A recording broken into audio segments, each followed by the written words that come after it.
Өндүрүштө өнүктүрүү Кыргыз өкмөтүнүн артыкчылыктуу багыттарынан болуп саналат.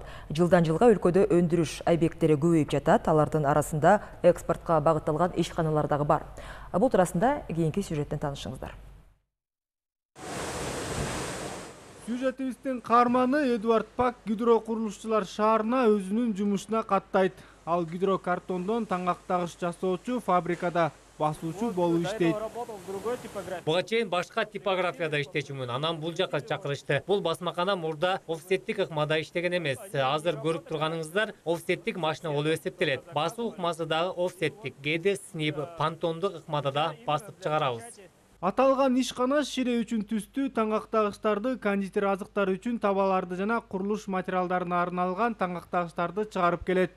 Ишканада акыркы заманбап үлгүдөгү жабдуулар орнотулган. Орус-Кыргыз өнүктүрүү фондунун каржылоосу менен ишке ашырылган модернизациялоо иштеринин алкагына сатылып алынган. Өткөн жылы заманбап үлгүдөгү басуучу машиналар орнотулду. Бул бардык татаал түрдөгү полиграфиялык басмаларды басып чыгарууга мүмкүндүк берет. Мындан сырткары заманбап клейка кагаздарын чыгаруучу машина орноттук. Ушундан улам биздин продукцияларды сатып алуучулардын рыногу дагы кеңейди. Продукциянын көлөмү көбөйүп, сапат артты. Ошондой эле жаңы жумушчу орундар дагы түзүлдү. Фабрика экспорт үчүн иштөөнү максат кылууда. Бул багытта Казакстан менен активдүү иш жүргүзүп келүүдө. Өндүрүш менеджеринин айтымында ишкананын алдыга койгон чоң пландар бар.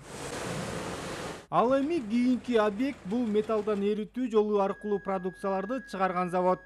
Бул ишкана Орус-Кыргыз өнүктүрүү фондунан кредит алып, ага темирлерди эритүүчү жаңы мештер менен токардык станоктор сатылып алынган.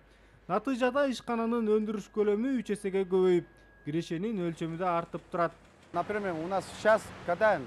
Биз азыр курулуш иштерине колдонуучу бурчтуктарды чыгарып жатабыз. Бир чыгарганда 150 тонна чыгарабыз. 30 өлчөмүндөгү бурчтуктар азыраак чыгарылат. Баары продукциянын өлчөмүнө жараша болот. Ишкананын кубаттуулугу күчөтүлгөндөн кийин жумушчулардын саны 40-тан 90го жеткирүүгө мүмкүн болду. Алексей Мурашкин мында 4 жылдан бери иштеп жатат.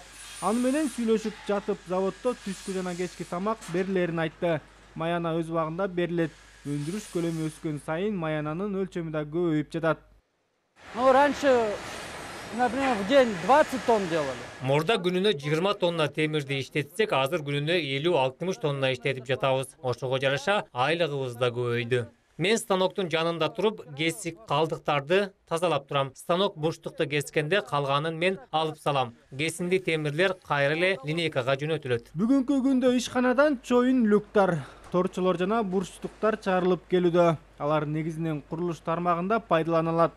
Кечээ жакында эле ишкананын жетекчилиги жол куруучу China Round компаниясы менен келишим түзүүгө жетишти. Маалымат үчүн айта кетсек, Орус-Кыргыз өнүктүрүү фонду 242 миллион долларга 753 өнөр жай долбоорунун колдоого алып, каржы бөлүп берген. Бул жылы болсо консерва кремний чыгаруучу завод ишке киргени турат.